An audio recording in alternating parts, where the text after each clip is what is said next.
bahwa mereka ini dengan pengacaranya tidak pernah berkomunikasi yang baik, tidak memberikan statement hukum, tidak memberikan pandangan-pandangan hukum, tidak bisa memberikan pemahaman dalam perkara ini.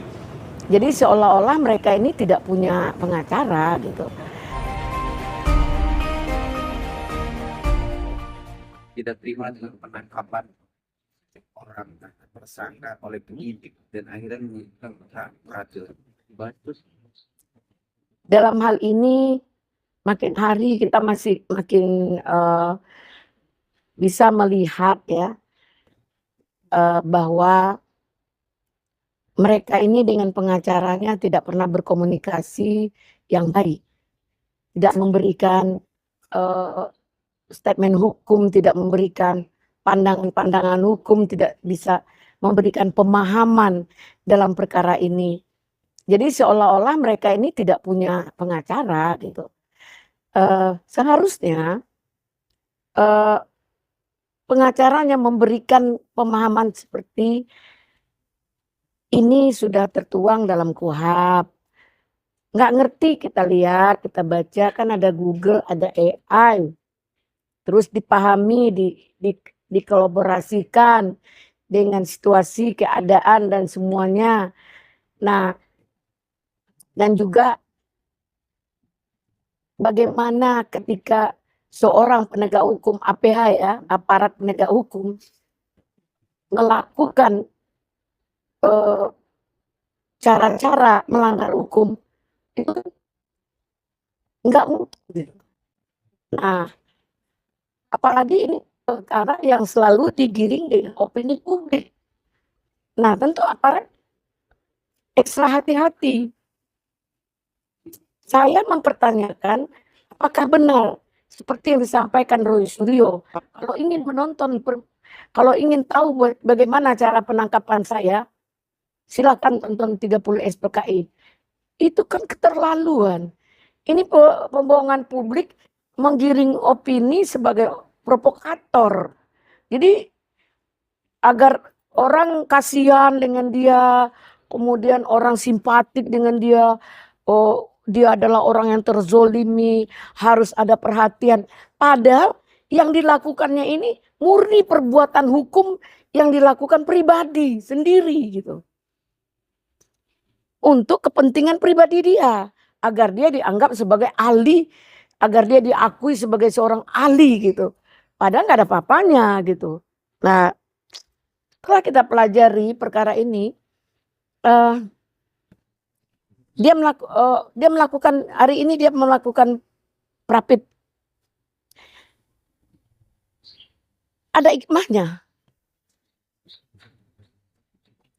Bisa kepolisian memperlihatkan, memberikan keterangan kepada semua publik di bangsa ini seperti apa sebenarnya penangkapan itu, ya, supaya dia tidak difitnah, tidak dilakukan pembohongan publik bahwa dia seperti PKI. Kalau PKI mungkin dia udah dipukul, istrinya diperkosa, kucingnya dibunuh, mungkin banyak perbuatan yang tidak wajar dan tidak pantas. Ini kan tidak.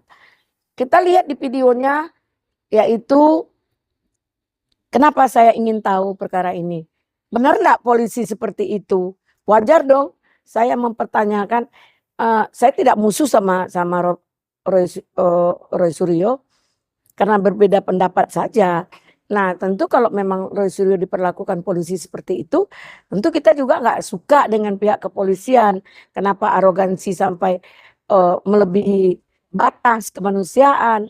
Kita tanya, kita lihat videonya.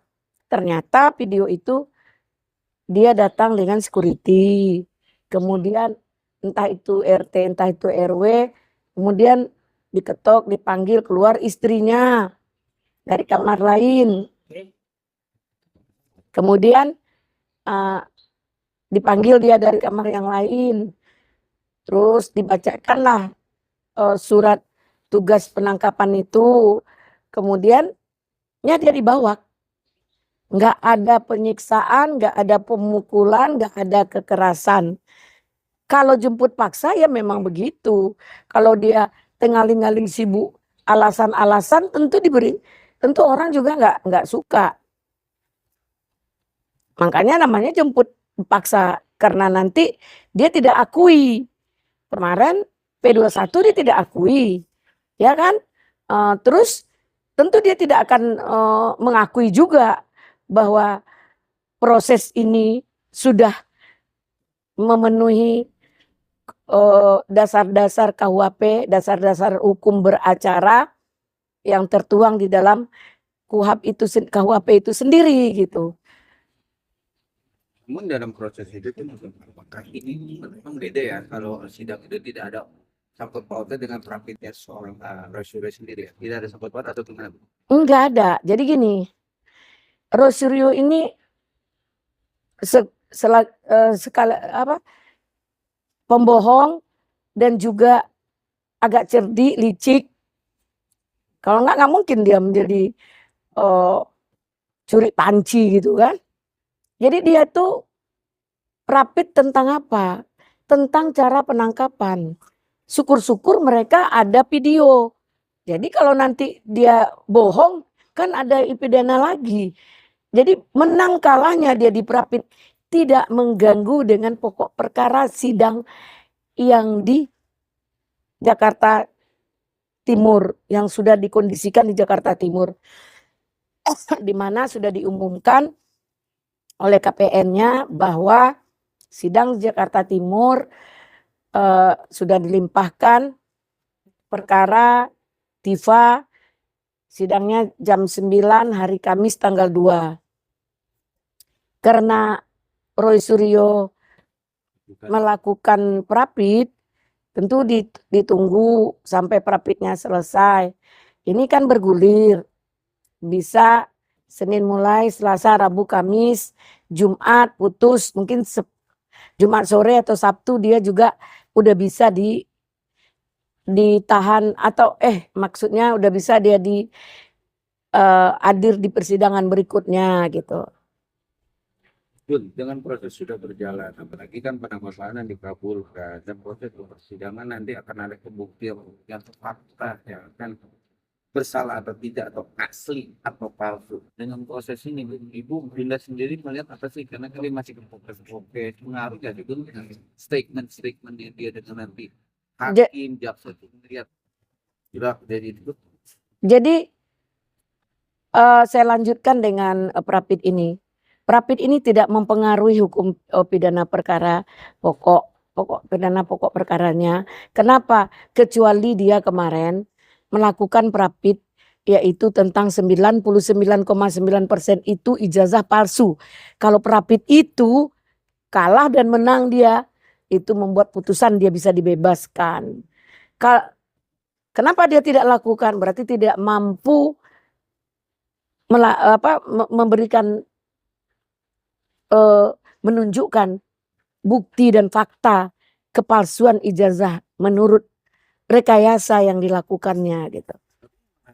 Bunda statement benar katakan dengan rapid terkait penangkapan dia. Memang kuasa hukum kemarin berpendapat bahwa kalau dia dipaksa itu kan konteksnya harus ada surat penangkapan, surat pemanggilan, ya kan. Terus juga dia juga kan nggak kemana-mana, kooperatif itu 20 hari wajib lapor dan juga dia tidak melakukan apa-apa di mana pun kayak gitu. Jadi gini, kita mungkin cara-cara kepolisian itu kan dia yang tahu. Ini orang seperti apa. Nanti dipanggil rame-rame ribut. Terjadi tolak-menolak, dorong-mendorong. Makanya dia dijemput paksa. Apakah itu salah? Tidak. Sesuai dengan Undang-Undang Pasal 89 KUHP. Tertuang dari 8 atau 9 item di situ. Lanjut ke pasal 100. Enggak ada kesalahan kepolisian untuk penangkapan itu. Memang sudah terlaksana dengan protap dengan tahapan-tahapan itu sendiri. Di sini Anda bisa saya sampaikan. Ketika dia P21 kan dia tidak akui.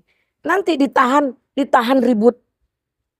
Ketika dia dimasukkan kepada tahti untuk proses akan dibawa ke rumah sakit karena dilihat dia pucat, terus dia ini selalu memberikan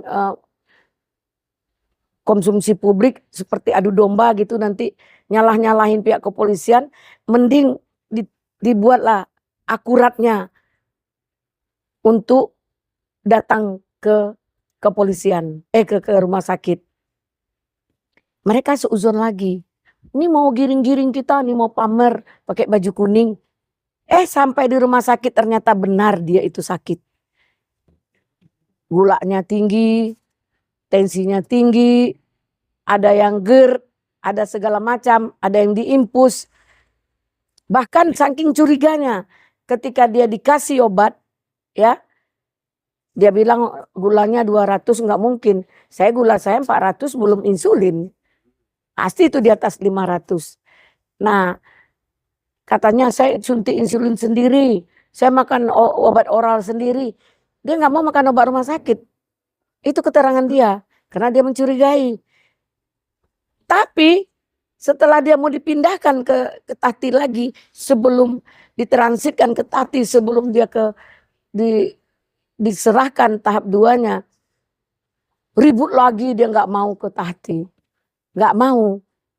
Sabar lagi polisi tuh, masih nginap lagi dia di sana. Pagi dibawa dia ke tahti, masih salah. Nah, dibawa ke kejaksaan. Di kejaksaan kadarullahnya mungkin dengan segala upaya sah saja dia lakukan untuk supaya dia tidak ditahan. Jangan ditahan saya ya. Terus bukan ditangguhkan karena dia belum ditahan di kejaksaan. Baru ditangkap. Dia hanya penangkapan oleh pihak kepolisian. Dilanjutkan penangkapan ini apakah ditahan tidak ditahan di kejaksaan itu hak kejaksaan. Nah, di kejaksaan ternyata dengan argumennya, dengan janji-janjinya bahwa dia akan kooperatif, tidak menghilangkan barang bukti, tidak mengulangi perbuatan, mungkin ada lain lagi, makanya dengan rasa kemanusiaan dia tidak ditahan. Tapi hari ini,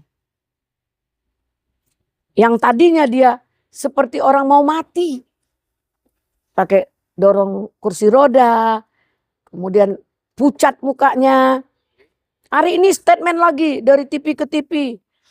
Tifa nggak tahu diri juga. Nyelutuk. Kenapa orang-orang itu yang tidak punya kapasitas untuk diberi tempat, diberi porsi di media-media, padahal mereka tidak punya legal standing, yang diberi porsi di media itu harusnya adalah kuasa hukumnya Jokowi.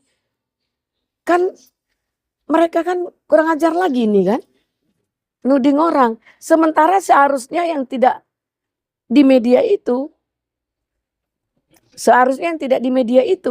adalah dia yang sudah tersangka, yang sudah ditangkap, yang sedang proses hukum.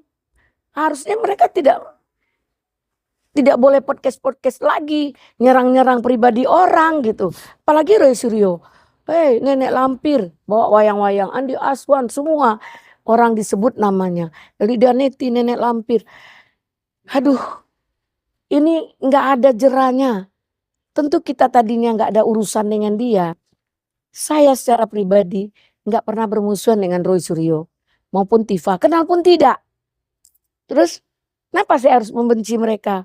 Cuman karena saya dibawa-bawanya, ketika kita berbeda pendapat, apakah kita harus bermusuhan? Apakah kita harus caci maki orang yang tidak cocok dengan kita? Ya enggak. Nah sekarang dengan rasa kesal kita, dia ditahan itu tentu kita hanya seneng. Walaupun kita tidak begitu peduli, tapi agar apa? Makanya saya sampai agar congornya itu bisa diam gitu. kicau-kicaunya tuh bisa diam gitu. Enggak ngomong sana, ngomong sini, nyeletuk sana, nyeletuk sini, senggol orang, senggol gitu. Terus dibilang, "Oh, nanti orang mungkin nggak mampu seperti dia." Kalau kita juga ikutkan emosi, kita bisa bilang, "Hei Roy Suryo, kau ngomong apa? Genderuwo, seperti orang gila kau." Bisa juga, bahkan lebih kasar seperti itu kita bisa lakukan. Jadi jangan kira kalian tuh bisa apapun yang kalian lakukan kita nggak bisa lakukan, cuman kita nggak mau gitu.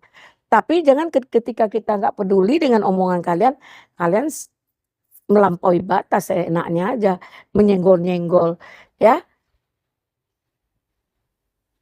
Keberadaan kalian saat ini, apakah kalian ditangkap, apakah kalian tersangka, apakah kalian akan tahap 2, apakah kalian dipidana, dipenjara, itu tidak ada urusannya dengan kita. Urusannya adalah dengan perbuatan kalian pribadi. Kalian siapa yang berbuat itu yang bertanggung jawab. Jadi kalian dipidana bukan karena kita. Karena dirimu sendiri. Mulutmu harimau menerkam dirimu sendiri. Itu yang terjadi. Jadi jangan cari-cari kesalahan orang. Orang ngasih pendapat, orang mengasih pandangan, direndahkan, dihina, dicaci, dimaki, disorak-sorai. Maksud kalian apa gitu? Apakah kalian udah sempurna? Apa kalian berkaca? Apa kalian sudah memahami? Contoh, kalau pengacaranya memahami, "Hei Roy Suryo, coba lihat saya yang 99% itu apa sih? Bisa enggak kau buktikan?" Jadi jangan kalian nanti terjebak di pengadilan. "Oh, si Tipa," nggak malu itu pengacaranya bilang, "Jokowi akan kelelahan ratusan kali datang memberikan keterangan tentang skripsi, tentang ini. Banyak pembuktian 100 ini, item pembuktian, Jokowi akan datang." Kasihan kita sama Jokowi. Gila nggak tuh? Apa nggak dikasih tahu sama pengacaranya bagaimana hukum beracara itu? Nanti sidang ya, nanti baca dakwaan. Pertama dokumen, cek dokumen. Kemudian ada kesempatan untuk gugat intervensi. Diterima, tidak diterima, digugat, tidak digugat. Kemudian baca dakwaan. Kemudian menjawab dakwaan, kemudian menghadirkan saksi, saksi adercat, saksi ahli, dan nanti dihadirkanlah Pak Jokowi sebagai saksi korban atau saksi terlapor. Saya rasa nggak lebih lah dari 1 kali kehadiran Pak Jokowi di pengadilan itu untuk memberi keterangan tentang ijazahnya dan tentang landasan hukum, dasar-dasar dia membuat laporan itu. Kita melihat dasar hukum yang dilaporkannya itu adalah pencemaran nama baik, fitnah, penghinaan, caci maki. Tidak ada tentang ijazah. Nah, kalau menyangkut dia melakukan itu tentang ijazah, Jokowi akan bertanggung jawab, akan memperlihatkan ijazahnya dan akan membuktikan apa yang disampaikan dengan mereka. Kalau dibilang itu tidak asli atau sekarang ini perkara yang akan disidangkan itu bukan atas tuntutan pidana yang dilakukan oleh Roy Suryo dan Tipa, bukan. Perkara ini adalah gugatan, tuntutan atau laporan oleh Pak Jokowi. Ya, Pak Jokowi yang melapor. Nah, kalau yang dilaporkan Pak Jokowi itu hanya fitnah, pencemaran nama baik dan penghinaan, terus hubungan dengan ijazah apa? Nanti hubungan ijazah itu apabila kalian gugat UGM atau UGM yang menggugat Pak Jokowi, baru, karena ijazah itu pemilik ijazah itu adalah UGM. Nah, UGM menyatakan itu ijazah dia, gimana? Oh, UGM, ibu apa namanya perempuan itu? Rektor. Rektornya itu apa? Oh, rektor itu disogok atau dibayar. Oke, anggap iya dulu. Garis bawahi ya. Tapi apakah seluruh orang di UGM itu bisa dikondisikan? Ya enggak. Apakah alma mater atau tim yang satu kampus sama Pak Jokowi bisa dikondisikan? Ya tidak. Nah, banyak alasan-alasan hukum bahwa ijazah Pak Jokowi dapat mereka buktikan gitu. Nah, kalau mereka dapat buktikan, nah Rosario dan Tipa seperti apa? Apakah berlaku hasil penelitiannya? Siapa yang mensahkan penelitiannya? Ada dari institusi mana yang mengakui penelitiannya? Bisa saja dia bohong-bohong, bisa saja dia oret-oret, orang nggak paham karena dia yang paham sendiri, dia yang mengakui sendiri. Itu nggak bisa, itu bisa orang gila yang seperti itu, ya.